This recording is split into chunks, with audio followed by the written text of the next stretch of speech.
Leur fin sera la permission. Ils ont pour Dieu avec petit b, leur ventre. Oh, nalingala penza bazali lokola na nzambe. Ils mettent leur gloire dans ce qui fait leur honte. Ils ne pensent qu'aux choses de la terre.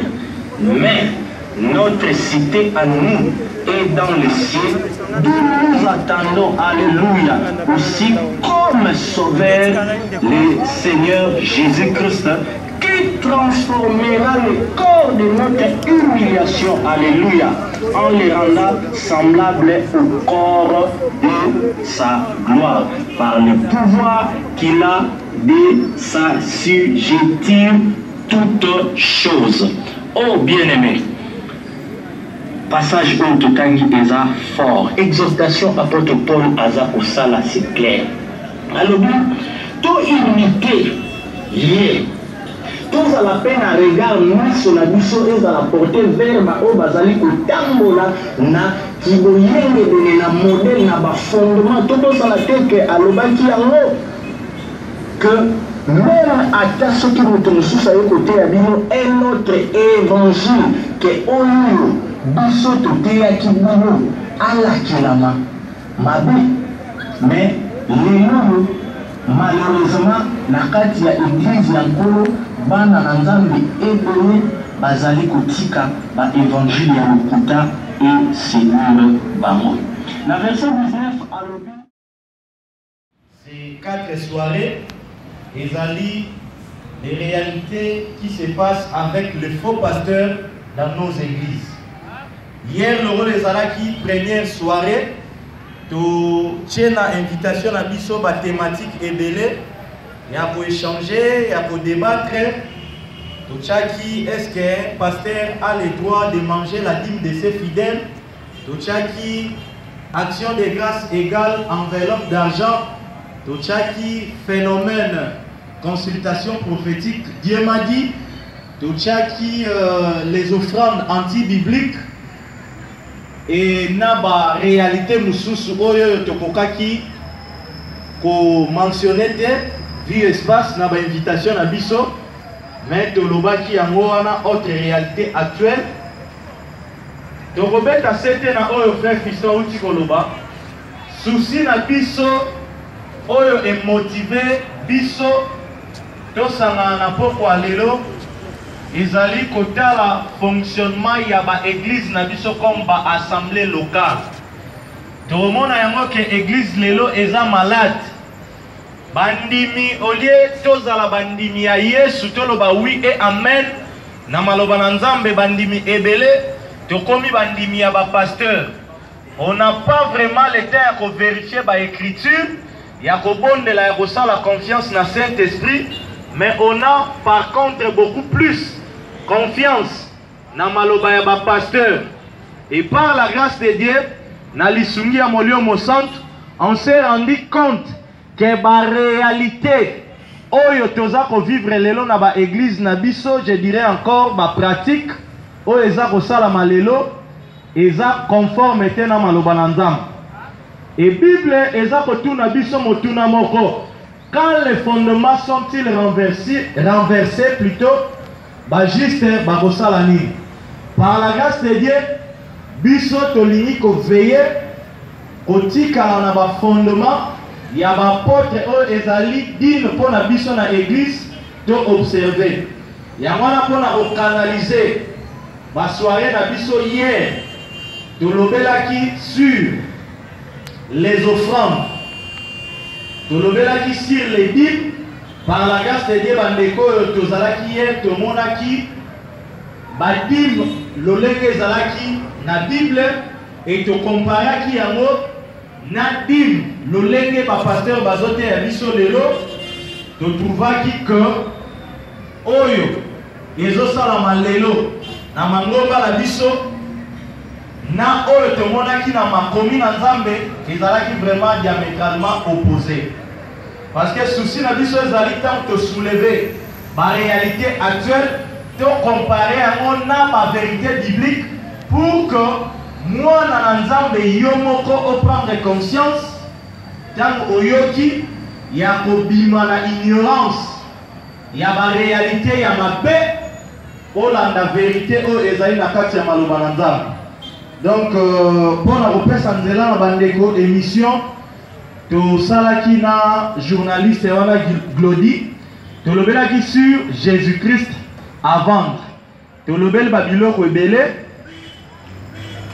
na ba question na bino yango nde ekosunga biso tomeka par la grâce de Dieu à la lumière des Écritures ya kokota en profondeur na ba point oyo boza nango d'accord te to pe bo comprendre malamu te parce que autrefois tant toyaki tosalaki ba projection liboso ya établissement yai d'autres pasteurs oyo ba frère basambelanga na bango bakende komona bango ke papa pasteur tala na point tel ndenge yo oteyaka biso eza boye mais tolandaki mateya moko bayebisaki biso que lolenge toza kosala eza ndenge wana te bapasteur wana bayebisaki bafidèle na bango que bafrère wana baza baantékriste baza koya mpona kopemisa bino koteya bino bamateya moko ya lokuta yango wana tosepelaki lelo ya kopesa nzela epai ya bapasteur wana na bafidèle topartage mpona koluka koyeba place oyo solo ezali. Donc tolandi biso nyonso émission ndeko aza na question okoki kose présenter mopanzi ya bafle wana opose question na yo ose présenter d'abord olobi kombo na yo ndenge tosalaki hier opose question na yo par la grâce de Dieu toko répondre yo. Alléluia, alléluia. Pour gagner temps lokola toza na deuxième émission oyo yo tokolanda thème na ezali affaire ya mbongo na kati église. Kuna émission wana tokolobela aussi kimoyibi ya ma pasteur et puis tokotoucher aspect ndambo ya ba faux miracle parce que lobi ne vraiment thématique na biso tokolobela sur intimidation ezosala malelo na l'église phénomène Dieu m'a dit pasteur Arouta jeune aye azimwasa bato ya libala a imposer message oyo oza kutu na temps ya kokakola yango te parce que nzambe alobelaki ye lobi tokolobela yango na ba faux miracle parce qu'on s'est rendu compte que Brazzaville toza kosibir aussi toza ba victime ya ba faux pasteur mingi oyo baza kouta na Nigeria na République démocratique du Congo na ba oyo pe babotani awa yango wana par la grâce de Dieu tolingi vraiment kozala na ba soirée ya boye pour que to partager maloba na nzambe ndenge Bible yebisi biso vous connaîtrez la vérité et la vérité vous affranchira. Alléluia. Donc ndeko oyo azana motuna ya liboso akoki déjà se manifester aux amicaux pour que to démarrer la soirée na biso. Merci. Frère Hugues Gami. Frère Yves. Hugues. Hugues. Voilà. Ok, la suite que Francis Mba depuis Kala, la grande malade de mission Nyonso, la machine. Question à la moto na pourquoi le lot, les années pour y va, ndenge ni basala kapona kokoma mwana nzambe. Ndenge sengeli ou mwana nzambe. Voilà moto azali ko milo bakazama nzambe ndenge yesu abebi fukota mangota na esika. Okoko yeba ndenge ni kozana assurance ndenge ni que yo kozala ka mwana nzambe. Une question na zala na moto. Peut-être on a un souci. Merci beaucoup frère Ige. Zambe apambola yo. Apambola frère. Est-ce que tu peux couper la frère Ige Mabo?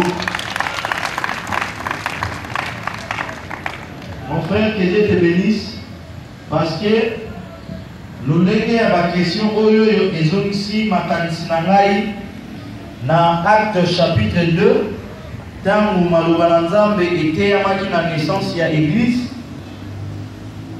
Bible ezoyebisa biso que bandeko oyo babandaki koyoka maloba na Nzambe mitema na bango etutisamaki batunaki apôtre Pierre na bandeko oyo bazalaki wana nini esengeli tosala.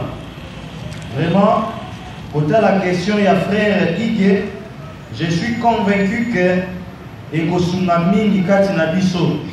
Parce que le plus important, Nenge Toye Awa Ezalite, Toya Kaka Pona pour dénoncer que pasteur tel Aïbaki, Azongisaki Boye, Okoki ko prendre connaissance que pasteur tel Aza dans le faux, Aza Mouyibi, mais Yamote Mouteko sauver yo. Et l'autre est sauver yo, et vous allez malam, soki, vous allez vraiment attentif, il y a la réponse. Toujours ça na question à frère Ige, parce que Ezali vraiment très capital. Question à frère Atuni Biso, Ezana deux volets. Volet à Liboso, Lolenge Nini, Moto Esengeli Asala, pour akoma moi en Anzam. Déjà, il y a aussi une partie à réponse. Jésus-Christ a répondu à Nicodème. Alors, on a la partie A. Jean chapitre 1er, verset 12. Et ça, verset Moko, Bissonios Toyebi Malam, Bible et Bisso Boye. Mais, à tous ceux qui l'ont reçu, à ceux qui croient à son nom, elle a donné le pouvoir de devenir enfants de Dieu, lesquels sont nés. Alléluia. Donc, pour le comment, moi, dans Nzambe, et Sengeli, Koyamba, Maloba, Nzambe. Maloba, Nzambe, Oyo Eza, il y a royaume des cieux. Pourquoi Koyamba, Maloba, Nzambe, n'est totali pour que eux puissent aller au Kondi? Il y a beaucoup de mamans en Nzambe. Parce que la Bible est enseignée sur le mystère de la piété. Kuna toza komona Jésus-Christ oyoyo alataki nzoto et na évangile chapitre 1er na Jean, Bible dit qu'au commencement était la parole et la parole était avec Dieu et la parole était Dieu. Donc, mon tout temps ayambi maloba nzambe ya solo, c'est-à-dire ayambi Jésus-Christ. Yéro aza la parole créatrice, automatiquement maloba wana tang oyambi yango na motema na yo mobimba et produit tristesse kati na yo et memi yo na repentance okomi mwana na nzambe. Alors, partie B, il y a question, il y a ndeko na biso lolenge nini okoyeba vraiment que ozali mwana na nzambe. C'est aussi une très belle question. Oyoyo, réponse nango ezali na Romains chapitre 8 verset 16. Tango mutu oyambi maloba na nzambe Yesu akoti kati na yo, automatiquement okomi temple ya Saint-Esprit, okomi habitation ya nzambe. Saint-Esprit tango aye kati na yo eza nzambe ye moko. Parce que la Bible yebisi biso Dieu est esprit. Maintenant, comment vous allez convaincu que aux amours en nzambe? Yango tozo répondre dans Romains chapitre 8 verset 16. Bible yebisi biso boy. L'esprit lui-même rend témoignage à notre esprit que nous sommes enfants de Dieu. Alléluia. Alléluia. Soyez na Galates chapitre 5 à partir du verset 16 au Baniko Kita. Apôtre Paul Azako yebisa biso boy. Marchez selon l'esprit et vous n'accomplirez pas les désirs de la chair.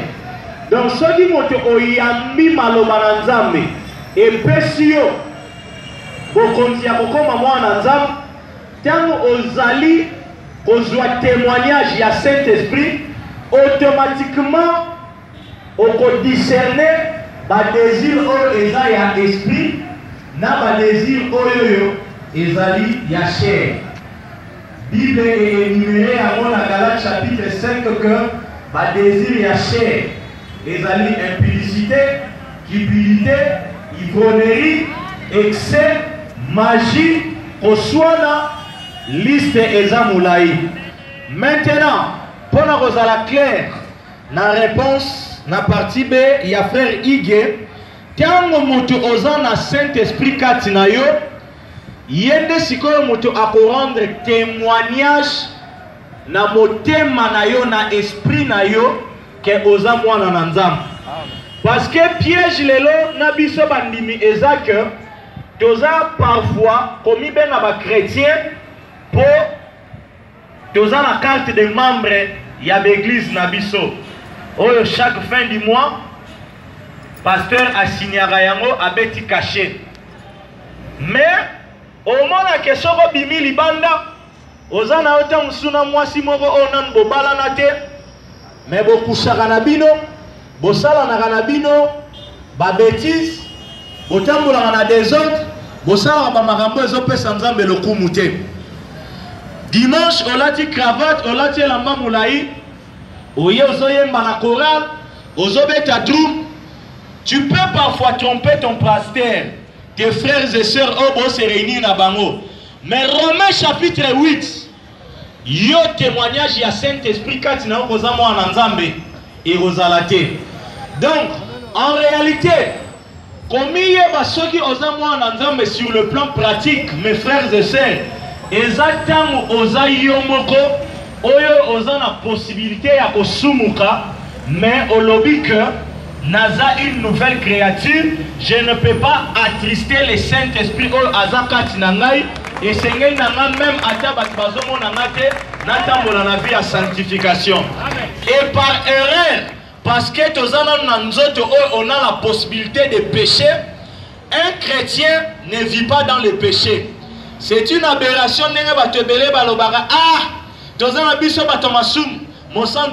Non. On a la possibilité dans ce corps de tomber par erreur comme accident dans le péché, mais parce que tozali sanctifié, position à biso à cause ya œuvre ya croix et comme si biso ba saint. Mais étant na biso, le rôle tozala na nzoto oyo par erreur tokoya kana lisum. Na kati ya accident wana tamu yo okwei, sikoyo Romains chapitre 8 au totali oromona ke Saint-Esprit le rôle à saint, à prendre dans la mission à produire tristesse kati na yo pour que ame mayo dans la repentance, afin que relation na yo, communion na yo ezalaki brisé dans Nzambe et ça la réparer. Alléluia. Voilà pourquoi un vrai chrétien a la dimanche dans le moment de prédication modérateur à l'oba. Si vous avez ma volume ici à ma soum, aussitôt dans la nzela à soum qui compte accident par erreur, Saint-Esprit au hasard pour rendre des témoignages quand il a à signaler que l'autre au sali, et ça m'a la mouté, et puis c'est là que le coup mouté. Et remémorer la repentance. Et tant que si tu écoutes à l'imite de ceux qui tu as assemblé des saints, tu as édifié pour que tu formes une maison spirituelle. Alléluia. Deuxième question. Opportunité au président, on a pas posé une question.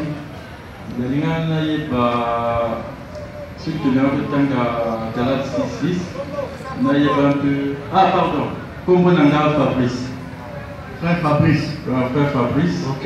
Le lien que pour expliquer un peu Galates 6, parce que écoute ça, on a quatre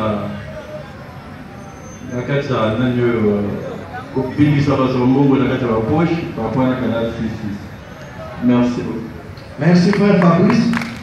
Fabrice, Nenge et Tunami, Galates 6, c'est donc ça va te donner la confusion. Hier, Tolobela qui a monté Tolobela qui sur les offrandes, mais comme objectif, nous sommes dans l'obligation, pour que tout femme soit vraiment malade. Dans ce plan, Galates chapitre 6, verset 6. Bible et Ebisoboé. Que celui à qui l'on enseigne la parole fasse part de tous ses biens à celui à qui l'enseigne. Alléluia. Dans ce plan, verset 10. Toujours il y a même chapitre. Ainsi donc, pendant que nous avons l'occasion, pratiquons le bien envers tous et surtout envers le frère en la foi. Compréhension, frère Fabrice, Nege Otuni, au Seigneur Tozanamon dans Galates chapitre 6, verset 6, et Zali Boye par la grâce de Dieu. Apôtre Paul a pour exhorter Bisso, pour conscientiser Bisso. Que, et Seigneur na Bisso, Tokabola, Nambo, Yabo Mengo na Bisso, Yababien na Bisso, Namutu Oyoyo, Atei Bisso, Malobananzam.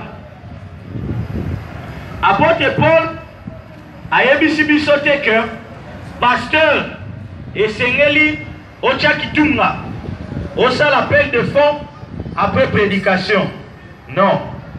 Tu comprends que responsabilité ezali epai ya bandimi, c'est-à-dire yomutu oyoyo oyambi malobananzambe. Et Seigneur okabola ndambu ya oyo ozana yango na mutu oyo ate yo maloba na nzambe. Bible lobi te ke kabola yango kaka na pasteur, kabola yango kaka na apôtre, kabola yango kaka na prophète, to pe na bishop. Non. Frère Fabrice azana raison à poser question là parce que mingi ya ba chrétien lelo soki bishop mutatei dad apôtre visionnaire wana komona toyaka na Galaxy 6 ya bien, mais soki ba frère yo kaka tobena ka bandimi simple batei wana mona kaka bon na ochaka offrande ordinaire. C'est un piège parce qu'on a tendance que tant au PC Galaxy 6 c'est pas ya pasteur au niveau de l'IPAM au niveau plus spécial que ceux qui au PC et pas ya frère Moussous. Déjà on l'a équivoque voilà. Ici on n'a pas précisé que Kabola Namou Yabomengonayo dans les 5 ministères, c'est-à-dire apôtre, docteur, prophète, évangéliste. Non. Balobi, Moutounion so oyo atei yo malobananzam. Sikoyo, soki toye na 2 Corinthiens, chapitre 9, verset 7 à 12, kuna tozomona principe de base pour la kopesa, parce que hier tu comprenais que biso nyonso était dima et dans sous d'actualité. Par la grâce de Dieu, tu comprenais que biso lelo dans la nouvelle alliance, à cause il y a amour et puis il y a œuvre et il y a croix, oh tozana yango pour nzambe na biso, tozana même censé kopesa plus que badim. 1 Corinthiens chapitre 2 Corinthiens plutôt chapitre 9 verset 7 à 12, Bible les sa biso les principes de base dans la nouvelle alliance. Que chacun donne comme il a résolu dans son cœur, librement, sans contrainte, ni tristesse, car Dieu aime celui qui donne avec joie. Alléluia. Voilà un principe de base. Oyoyo eza kosunga mwana na nzambe avant asala offrande ou don, parce que badon, ba offrande, ba libéralité, eza na ba angle ebele. Angle liboso yango eza en rapport na question frère Fabrice na Galates 6:6. Donc cela veut dire que même tant olingi okabela mutu o azote ayo maloba na nzambe, kopesa yango te po osepelisa ye amona ke yo olingaka ye me na motema na yo oyimi omurmure. Sala yango librement na résolution moko oyo ezali ko produire tristesse te na motema na yo. Et ce qui est dans verset 10, kuna pe Bible ezali biso ke tango toza na occasion tosala yango na batunyos, c'est-à-dire ivoirien, étranger moko oyo aza na mboka na yo, ceux qui aza dans les besoins esengeli na yo osunga ye na famille na yo babengi yo ke mama na yo cousine na yo mona minerval eza te. Quand tu as la possibilité ya kosunga ye, sala yango na principe otomoni na 2 Corinthiens, librement sans contrainte. Et aussi na ba épître mususu tomona comment apôtre Paul a salaki ba collecte pour na kosunga ba église mususu, c'est-à-dire bino boza boye na Brazzaville soki bondimi maloba na nzambe bolobi par exemple que non esengeli bandeko bokende koteya na Pointe Noire, bino moko na amour o boza na yango librement sans contrainte bose cotiser bosali ba duplication ya ba DVD pour que tant maloba na nzambe eteyali gratuitement na Pointe Noire tozwa pe ba support tokabelela bango. Donc ndenge ye tolobaki yango que mbongo eza malamu na musala na Nzambe, mais le Seigneur tant tozopesa ezala mpona ba vrai besoin et tobosana principe de base te librement sans contrainte. Peut-être pour clore la question oyo tobakisa lisusu eloko moko. Tant oza ko pratiquer don na Galate 6 na Galate 6:10 topé badon mususu oyo eza biblique, eza correct pour visiter ba orphelin, ba pauvre, ba veuve, ba étranger. Principe moko pe ya makasi oyo mingi to ignoraka Yesu Masia aza koloba na biso boye. Tangu oza kosala offrande na yo na loboko ya mwasi esengeli osala yango na discrétion que ya mobali eyeba te, parce que yo osali yango mpona Nzambe na yo oyo amonaka dans le secret, ye pe ayebi lolenge nini akorécompense yo. Mais piège oyo yo toza koboya na ba église na biso lelo eza boye. Même ata soki besoin oyo eza présenté eza vrai, que eza conforme na maloba na Nzambe sengeli to soutenir.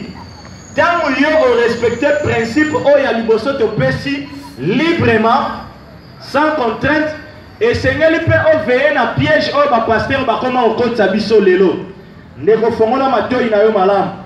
Okomona lobi ke non pona na posa ya 10 personnes oyo ba opesa offrande mo ya nzoto minene ya $100 pona sala prière moko spéciale pona yo. Waske okomona ke non frère Paulin alekani, frère Lazare alekani, ozalaki na mbongo osepeli opesa librement sans contrainte, mais okoti na piège. Tango yo leki liboso biso nyonso toyebi ke frère wana abonzeli Nzambe na ye $100 wana secret eza lisusu te. Ce sont des mauvaises pratiques oyo eza kosala ke bato bazopesa bazopambolama te parce que babuki maloba na Nzambe. Donc pasteur oyo oza kati na esika oyo yo soki olingi Nzambe oza moyibi te oprésente vrai besoin, gloire à Dieu, zwa kitunga tya wana exhorter bana na Nzambe, présenter besoin, tika bango moto na moto apesa na discrétion, librement, sans contrainte, sans tristesse, pour que bango na loboko na Nzambe. Parce que mes frères et sœurs, faut pas tout ignorer. La Bible est claire. Loboko oyo epesaka yango pe moto ezwaka. Principe ya bénédiction financière terrestre na se ya mokili oyo eza na deux choses. Travail, parce que le travail procure l'abondance. Au côté de la païen, maintenant au tchè sérieux na musala, au lobby que non nazo kosala taxi, nazo sala pour épargner, aux la vision moko, aux résultat na mo. Et puis plus aux opesa, plus et aux hommes la yo. Donc il ne faut pas ignorer que comme la Bible n'est plus d'actualité, on a parfois tendance de ne plus donner. Non. Hier, tu enseignais qui yango que Badim, tu mona qui yango na loi et puis Abraham a pratiqué qui na promesse au père Jacob a salaki. Tu comparais qui yango na o ezo sala malero na l'église na biso par la grâce de Dieu tu es ko conclure que biso lelo na église ya Yesu Masia tu koki ko futa limité. Mais ba don ba libéralité et Seigneur na biso to pesa yango. Togo sanate offrande au eleki d'abord ma billet de banque na biso ezali na Romains chapitre 12 verset 1er que mon aki hier offrez vos corps comme un sacrifice saint vivant, c'est ce qui sera de votre part un culte raisonnable devant votre Dieu. Alléluia. Toleki na mutuna mususu avant de projeter des comment la sœur me va. Dans la ligne tuna motuna mo eba papa a expliqué la biso parce que biso to romona na l'église ebele awa pasteur akoloba ono bo pesa offrande pour la recevoir ce qui ndenge nini recevoir na nini yeba to ba recevoir nini eloko nini oyo pasteur aloba recevoir ce qui nini papa expliqué na biso to recevoir nini sans que toi allez enseigner tête pour recevoir nini. Merci beaucoup ma sœur. Congo nani? Congo Eva. Ok, sœur Eva. Nzambe apambola yo.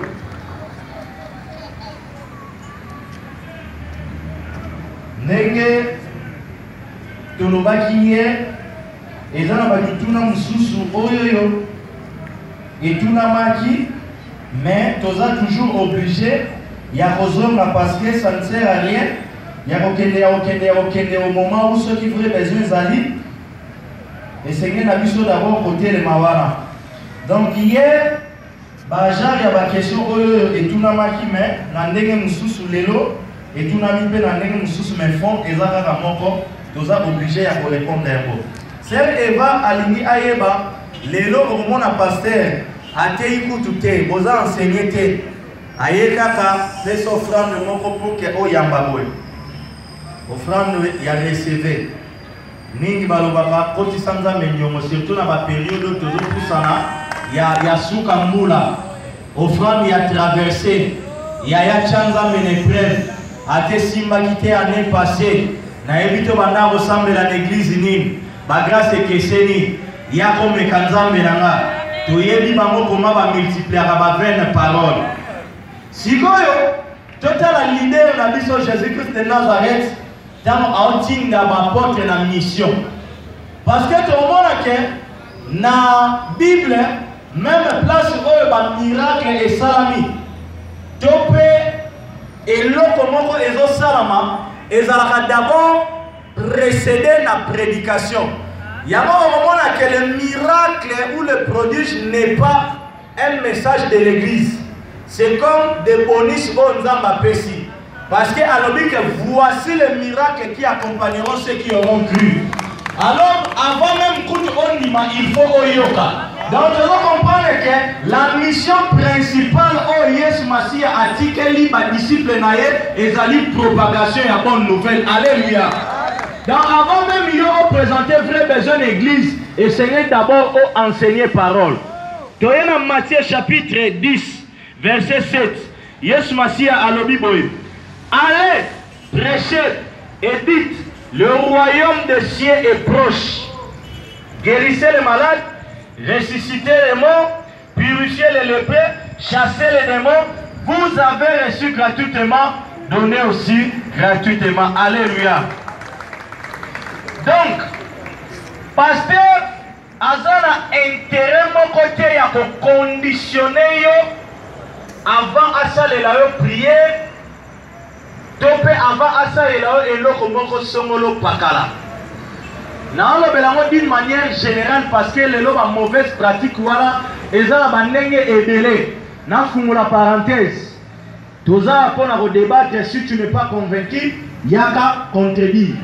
Et là, comme souci à ma paix, la question à sœur Eva, parce que question à sœur Eva, ils ont la racine topé, nous étions beaucoup, ils ont la branche et délai.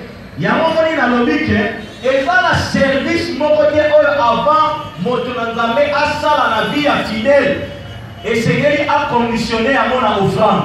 Amen. Au moment où là, comme souci les lots et comme il faut la biso, ma parent tant au petit mois. Présentation à bébé. Balobi que non, tu présenter moi et pas Yanzam. Tu y a une enveloppe d'action de grâce.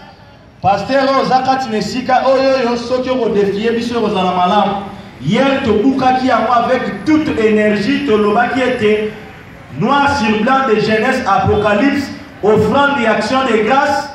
Comme enveloppe et zalakana yangote. Amen. De monaki action de grâce en rapport na mututam azako prier en langue. De monaki action de grâce comme prière et remerciement. Tam mutu azali bosso ya biloko ya kolia. Et puis de monaki action de grâce comme prière et remerciement en faveur ya batunyo so o baza élevé en dignité. Alors exemple la manière que l'on va exemple remona oye na mwana soi-disant bayambisa ye na église va présenter ba faux pasteur ou ba ignorant ya ba serviteur de Dieu ko basala kayango parce que ici basala yango par ignorance mais hasard dans le vrai. Mais ceux qui osa awa wa chrétien prédicateur tant lelo oyoki okoki lisusu kopratike yango te. Tozalaka na habitude mingi soki tokoti bana bakokisi 3 mois parce que nous parlons. Tout à l'heure, papa uti kotuna ndenge ya koyeba kozali mwana nzambe. Ndenge oyanoli wana olobi soki ozotambola na kobanga nzambe ozosala o nzambe alingi. Donc conscience na yo ato osali mabe okosenti ke osali mabe. Ato yibi okosenti ke osali mabe. Donc okosenti ke osali mabe kati na parce que tant okomi mwana na nzambe oyambi Jésus Christ makambo na otu okomi osala okomi Saint-Esprit mutu akomi koguide yo yango sikunga na ye ata udia Saint-Esprit akomi koguide yo. Donc ça ne sert pas yo kende suki komona mosali na nzambe toto oza malade abondela mpo na yo to fo bondela yo moko. Donc ntina ya kokende su église eza te. Mais non basali na nzambe bango bazali bakanal ya bénédiction na biso bango baza lokola bapapa. Maintenant soki otongo nzobelani matele na yo eza lokola neti ozoko révolutionner biso. Maintenant tant tokendaka totima bolongo tofukami bango bakondela mpona biso donc ezalaka nango na ntina moko te parce que tant oyambi Jésus Christ comme Seigneur et Sauveur okomi ya mwana nzambe ozotokona kobanga ye yo kosenga nyonso deja kokuta likolo ekei. Maintenant sikoyo na sanse pene tokendaka lisusu église éclairci nga na place wana. Mais si tobeti ise pati maboko Nzambe azwa lokumu pour la deuxième soirée à l'élo. Je bénis le Seigneur parce que ce sont vraiment des très bonnes questions où ils ont touché dans la réalité actuelle. Ma soeur, par la grâce de Dieu, nous répondre avec beaucoup d'équilibre pour ne pas passer à côté. Et là, par la grâce de Dieu, ils ont pour restaurer un évangile, c'est-à-dire le fondement ils ont renversé. Tombola yango pour que tu combattre anti-valeur, c'est-à-dire la réalité oyo elini et remplacer la vérité biblique. Tolobi yango que intermédiaire entre Motona Nzambe ezali Jésus-Christ de Nazareth. Mais na lobi te que bokendaka lisusu l'église te wana eza question oyo posée. Touti o comprendre yango que en réalité, tu as une église parce que l'église est un lieu ou un endroit quelconque. Mais en réalité, tu formes une église sur le plan local parce que tu as un temple ambulant. Donc, tu as un temple dans le Katina. Il y a une place où au nom de Jésus-Christ, nous formons une maison spirituelle. So you so to longwe ba paye ba rapper ba koyiko ya ba beti concert awawa problème ezana ngote parce que biso ba oto zana nzambe et si to kei. Donc par là déjà na loba que ko se réunir na bana na nzambe c'est une recommandation moko oyo yo tokoki ko ignorer te parce que dans une autre dimension sur aux chrétiens aux libanga pour la construction ya église ya nzambe toza censé ya kozala ensemble. Pour la construction ya église ya nzambe, toza censé ya kozala ensemble. Tant toza kosangana toza former une maison spirituelle. Donc communion fraternelle eza malamu mingi pona bana nzambe. Mais eloko ya mabe ezali kokende ko se réunir na ba église oyo zomona baza ko se réclamer de Christ. Mais fonctionnement na bango Yesu azate. Donc ba pratique oyo nyonso tam omoni pasteur ayoki vérité aboyi kotika yango église andengwana nde yango to yebisa bana nzambe babima. Je pense que na point wana to se comprendre. Maintenant olobi que ça ne sert à rien. Bango baza ba papa ceux qui na sali masumu na ye na fukami ye abondela na confesser voilà. Ma soeur, je vais te dire une chose, je serai vraiment équilibré. Vous voyez que les serviteurs de Dieu et les lots immatures, va causer un naufrage, il y a des chrétiens et vous voyez par exemple que non, au confesseur, dans le cas pour c'est juste un exemple. Moutumoko aye a confessé que non, naoute kolongolisa jeune fille zem. Tope naouta ki ngai moko mwana mwasi kolongolisa zem. Aye amoni pasteur a confessé pour ayoki maloba na nzambe Pourquoi? Parce que la Bible lobby, confessez-vous les péchés les uns les autres. Mais tant qu'à sert à Zobima na bureau ya pasteur, abengi bien que on a les paiements. Au moins il va servir na bureau. Mandoma! Vous avez on a quand même jipa milaita. Ndoma munene auti kolongolisa zeli. Bien que on a pe azana nenge aventurier mo na Belgique abenga ba frère ba pile petit na ye. Azape na ba pile petit na ye. Na kati ya église. Aye siko pa ya pile petit na ye wana wa beta la tour petit.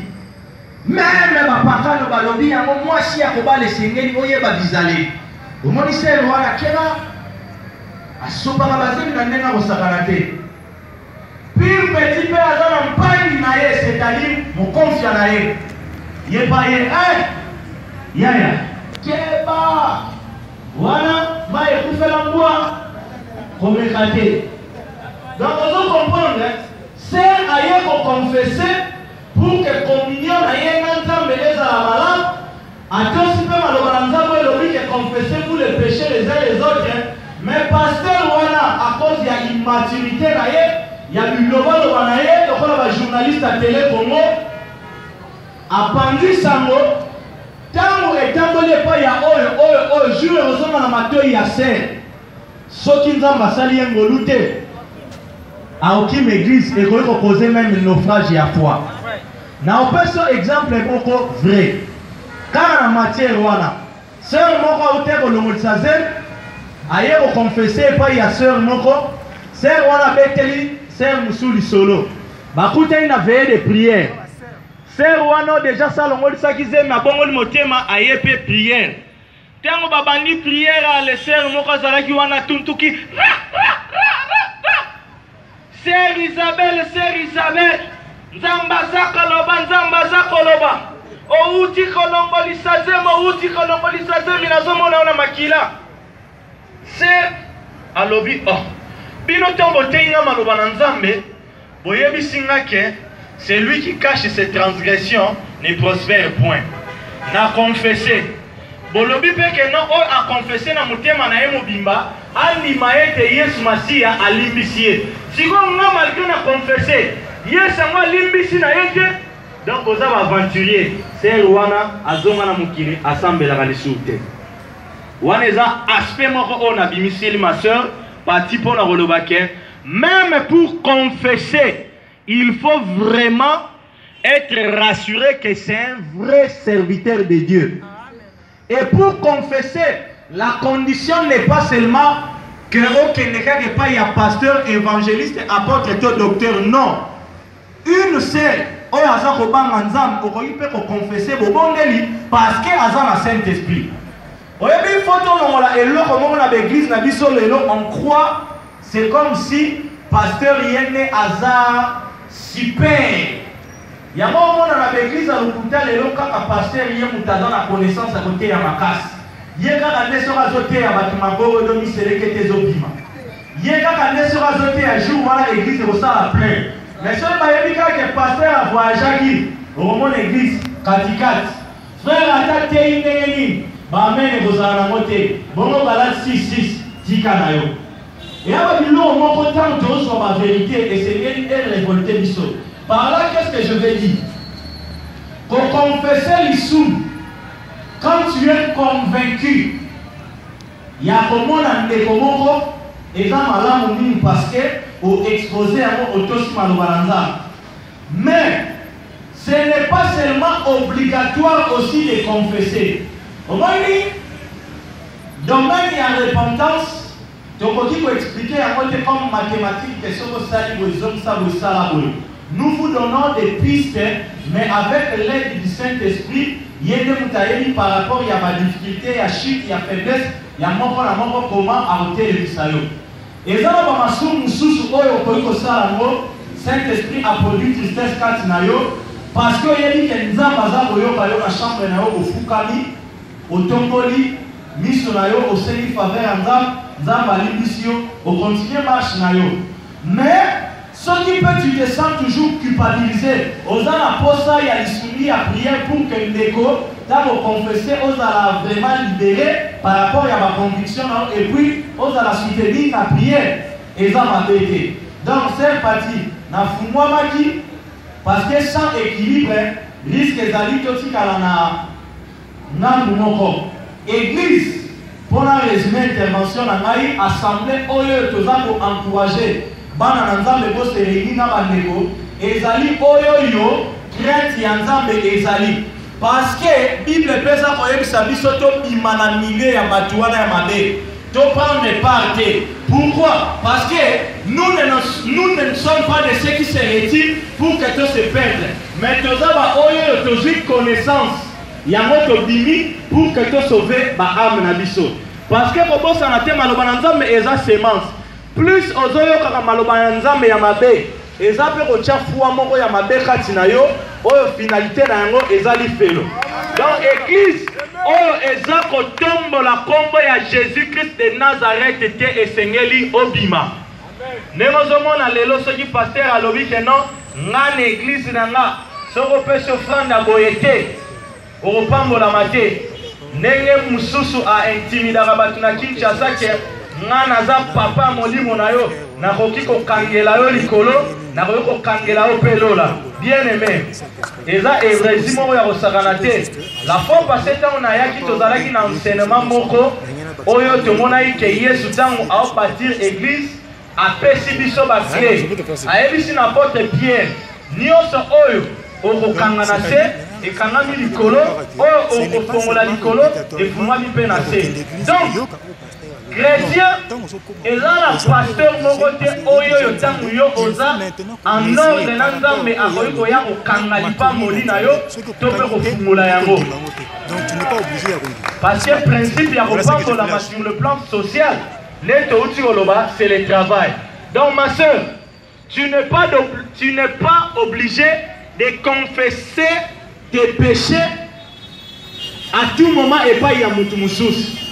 Ce n'est pas aussi mauvais de confesser. Nyonso et dépendre kaka na conviction na circonstance oyoyo écoute Amélio. Voilà. Question mususu ezate toleki na émission.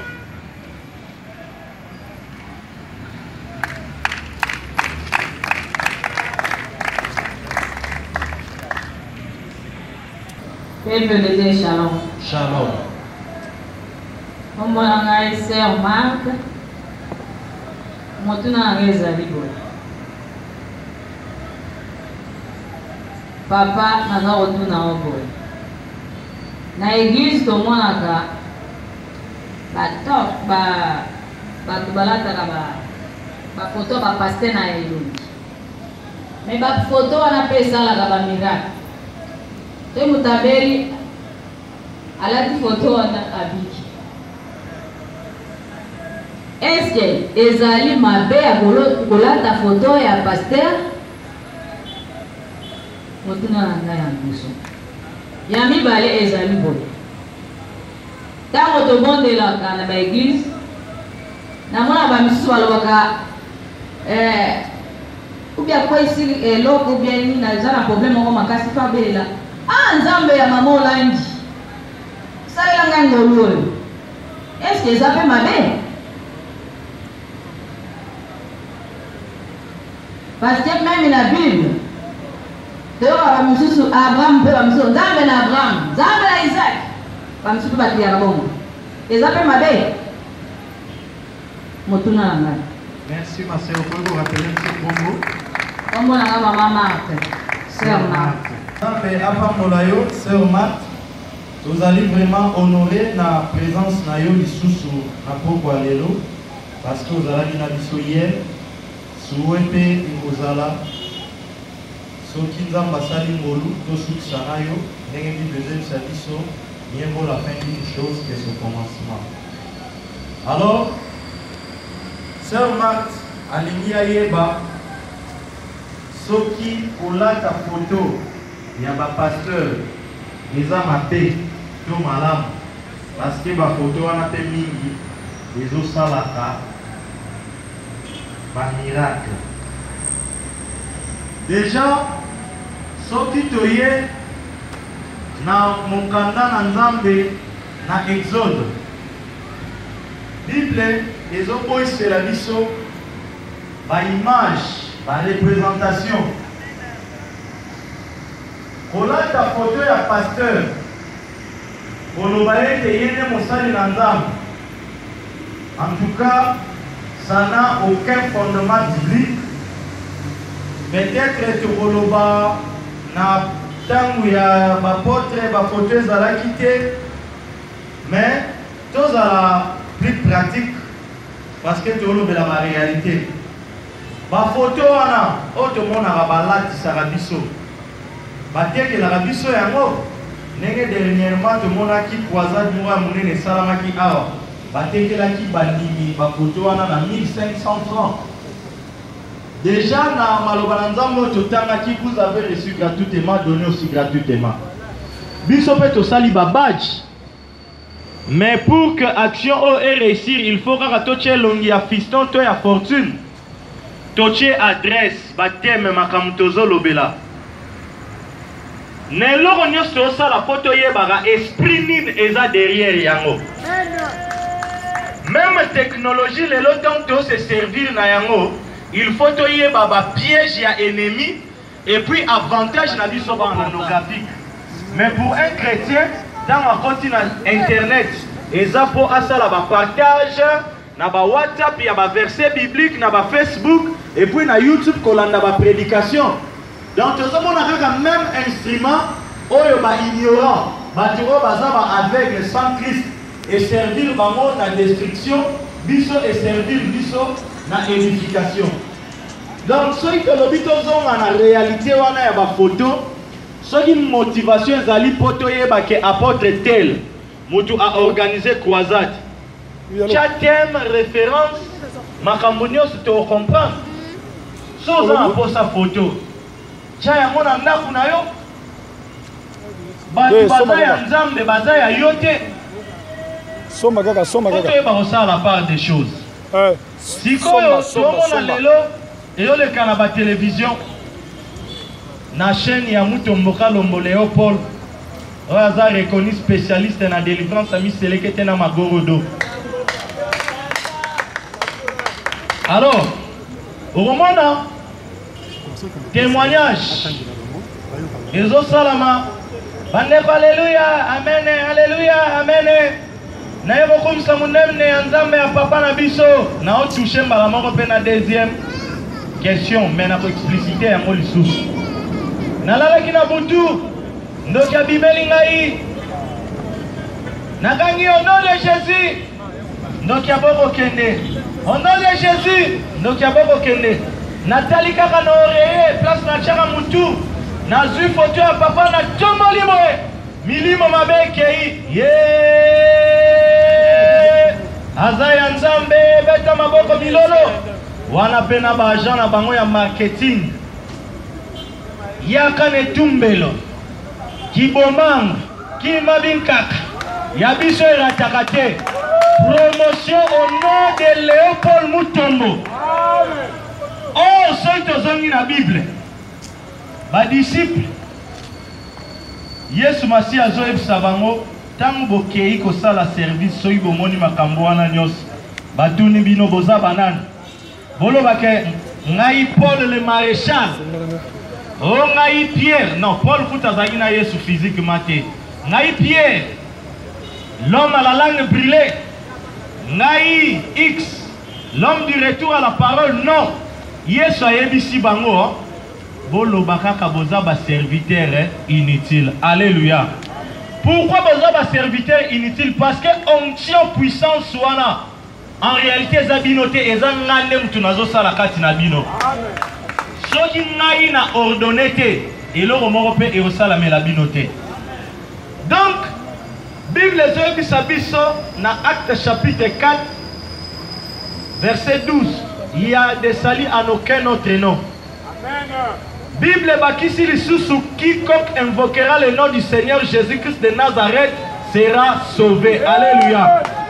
Comment chrétien abeleli kombo na Yesu au moment où Bible ezobisa biso que Jésus-Christ a reçu le nom qui est au-dessus de toute puissance, au-dessus de toute domination, au-dessus de tout pouvoir.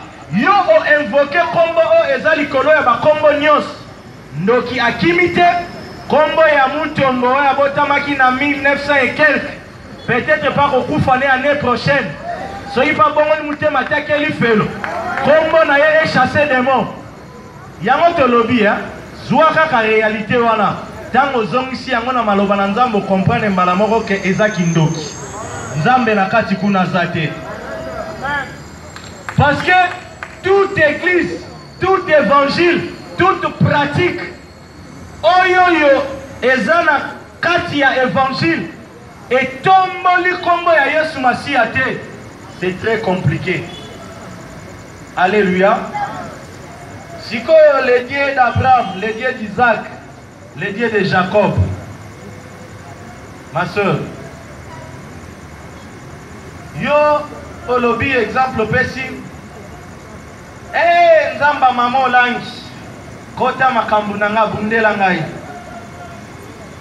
yo yebi nzamba mama olangi mutu nini yango a part ba chef coutumier bayebani baza bandoki bakundanga na butu mama olangi ye na mobali ne bakunda bango erne 16 heures depuis ba gerbe de fleurs ezo sala mon direct aux 10 heures évangile oyo bakotisi epandi na opesa kaka ba détail parce que tangi kombo na ye ba famille ya bato ebele mwasi atelemaki à la tête ya communauté au moment où mwasi moko na Bible comme pasteur, docteur, évangéliste azate la femme ne peut pas exercer l'autorité. Il a travaillé comme véritable Jézabel. Sikoyo lobi nzamba mama olangi elongisa ngai nzambe mikutino kota makambo na ngai yango moni mingi pe boyambi ba démon na ba vie na bino sans le savoir. Amen. Ma soeur, na bande ko bolanda biso. Biso ndenge toza boye. Tala. Tokende gauche droite te. Oh moni mutu moko ayebisi yo kombo nzambe Jova. Abandi ko yebisa yo moni ba masorete tango bayaki eutaki na Yahweh babakisi ba tétagramme et ambuye yo. Oko kabuko faire na efface te. Mususa yebisi yo Elohim, mususa yebisi yo Yehoshua. Tango mona nanu ba kombo ba obimisila yo soki etrouble yo. Yo yakaka tanga Bible yebisi yo ni. Quiconque invoquera le nom du Seigneur Jésus sera sauvé. Donc, ce moment où on a une ligne compliquée, facilité ça dans kaka kombo na Yesu. Alléluia. Nayebi pourquoi on a fait cette réponse wana. Na bato yoyo, baza na posa to kota profondeur, oye na Yahweh, oye na Elohim, oye na Jova, to kota. Amen. Alléluia. Donc, c'est pour dire que les lobbies sont au les dieux d'Abraham, les dieux d'Isaac, les dieux de Jacob. Oui, je dois reconnaître que ma servante nous a fait à solo. Mais révélation qui sont dans l'église, comme et Pessameli Bisso, et ça pour suffire, c'est le nom de Jésus-Christ de Nazareth, point barre. Alléluia. Au coquille comme la terre. Nzambe ya fortune au moment où oyebi mutema na ngate. La seule personne qui sonde le cœur et le reste c'est Jésus-Christ. Peut-être ana munoko na olo bakombo na Yesu mais na luketu naza na singa. Tangu yobeleli nzambe ya fortune. Automatiquement ceux qui eza le Dieu véritable était au côté na alliance. Na ba démon, na nzambe na ngaya lokuta. Yangona to sala effort que ba rencontre ya boye to fandisa na makomi na nzambe de sorte que même ata lobi omoni mutu tel apengwi yo otika na maloba na nzambe po okota na lola. Alléluia. Donc kombo ya nzamba kingani biso toza na ta ya robele la moté. Biso kombo o epesameli biso ezaka kombo na Yesu. Parce que soto zongi même na ba pratique wana ya ba photo ne na ute koloba o mona ke bazoko profiter na kombo ya Yesu pour ça la commerce na bango. Kuna na uti Kinshasa azana plus de 8000 fidèles. so tolobi kaka tosala minimum ya $1 par fidèle so ye na $8000 osala babaji te pour ke okabelela bandimi ofele loko olingi balataka bilombe na yo il faut tekela bango na 1500 francs et omona moto asombi foto wana 1500 francs otuni ata foto ya tata mwasi na ona ndako ozalaka nango te ye mosali na nzambe yango wana ozomona bomemi mpe bademon ya idolatrie na bavi na bino donc biso lelo towana posa foto ya mutu te so oza na mutuka tia foto ya mobali na yo batuni yo nani wana papa ya bana na nga na telefone na yo oyo nani sheri na nga oyo nani mwana na nga paster aza na bana na ye aza na mwasi na ye yo sikoyo kotambola na foto na ye sur base de quoi yango bomona mpe meme bamabale ebele mpe ezozala lisusu elengi te mpo bapaster boleki limite. Comment expliquer pasteur yo yebi compte bancaire ya mwasi ya batu mobali na ya yebi te olobi que c'est moi ton père spirituel tangu biso nyonso tolala na butu nani pasteur par onflara mutu ya veyaka likolo ya baame na biso o aza kocontrôler baesprit nyonso o aza kodisposer armée céleste na disposition ya bahéros baza kohériter le salut. C'est Jésus-Christ de Nazareth. C'est lui le Dieu de tous les esprits. Pasteur, toute intimidation. Tu dois reconnaître grâce aux anangos, ce que vous pasteur, point barre. Terme à l'obananzam. Père spirituel, Père spirituel, Père spirituel.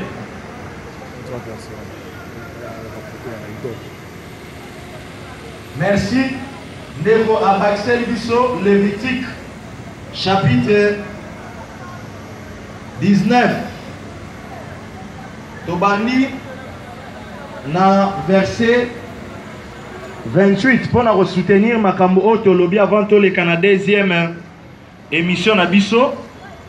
Vous ne ferez point d'incision dans vos chairs pour un mort et vous n'imprimerez point de figure sur vous.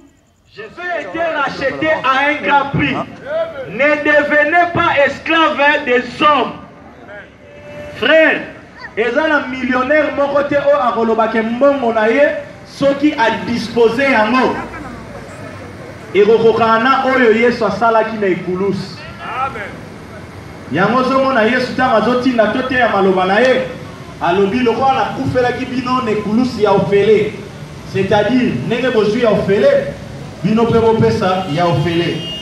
Donc voilà un peu ma soeur ma réponse na mituna na yo pour gagner le temps.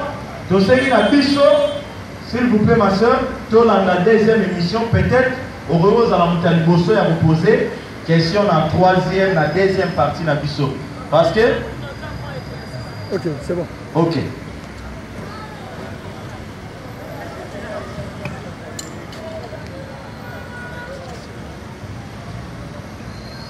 Merci papa.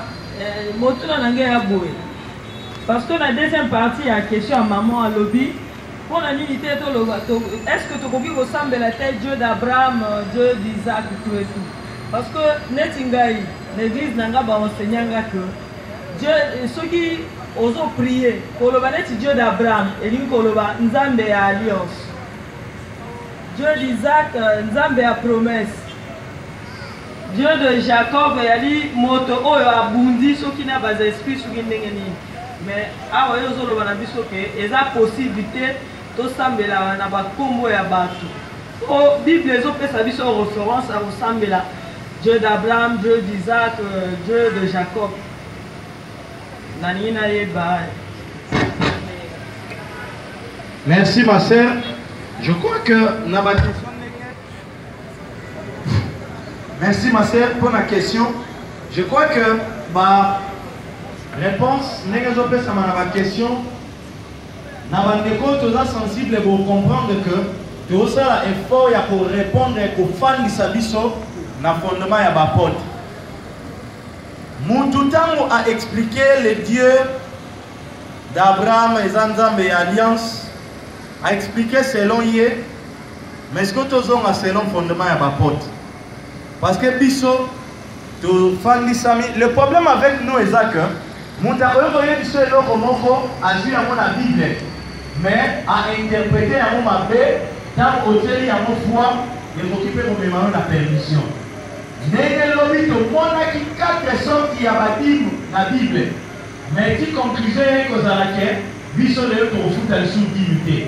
Pourquoi? Parce que tosalaki effort ya kokota na mozindo ya koyeba pourquoi 4 sortes ya dimu ebande kopesama ndenge nini, ezalaki na tani, condition ya loi ezalaki ndenge nini, rôle ya loi ezalaki ndenge nini. Ntango tosalaki badémarche wana nyonso tomemi yango na kati église yango sikoyo toye komona ke place nango eza te, biso lelo esengeli topesa bofrande. Alors pour répondre brièvement à la question wana eza boye. Ephésiens chapitre 2 verset 20. Bible yebisi biso, vous êtes édifiés sur le fondement des apôtres et des prophètes, Jésus-Christ étant la pierre angulaire. Donc, pour la acte des apôtres, si l'Apocalypse est un apôtre, mon côté oyoyo enseignant qui biso que avant tout, bon de la toto ça les lots comme les dieux d'Abraham, les dieux d'Isaac, les dieux de Jacob. Na ute koloba ke toza ko reconnaître que batuana ba servaki nzambe ya solo na temps na bango. Biso lelo na kati ya église leader kombo o epesameli biso Jésus-Christ de Nazareth. Donc explication nyonso o mosai na nzamba koyi koyela yo alliance ya Abraham. Oui. Yango lelo biso pe to reconnaître comme père na biso dans la foi. Mais to bonne la Abraham te alliance ya biso ezalami na ekulus na nzela ya makila ya Yesu Masia. Yango biso to belela Yesu oyo akotisi biso na alliance oyo ebongisi communion na biso na Nzambe oyo ezalaki brisé na lisumu ya Adam na Ève. Donc c'est pour dire que batralala nyonso oyo ekoki koya peu importe ya mati akiti na ba révélation exercice na biso total kaka acte des apôtres na ba épître. Est-ce que pratique oyo pasteur alingi na yambisa mwana na pesa ye eloko boye na zongisa boye na bondela na kombo na ye ba apôtre basalaki yango. Soki omoni ba apôtre basalaki yango gloire à Dieu. Soki ezate oza na tante ma sœur ya Augustin. Vraiment Nzambe apambola biso pour la première partie. Tosengi na biso vraiment tozala très attentif ya kolanda émission na biso ya mibale ekowumela te pendant 45 minutes et ekosunga biso to poser lisusu ba question mususu en rapport na ba thématique na biso toza kolobela lelo. Que Dieu vous bénisse.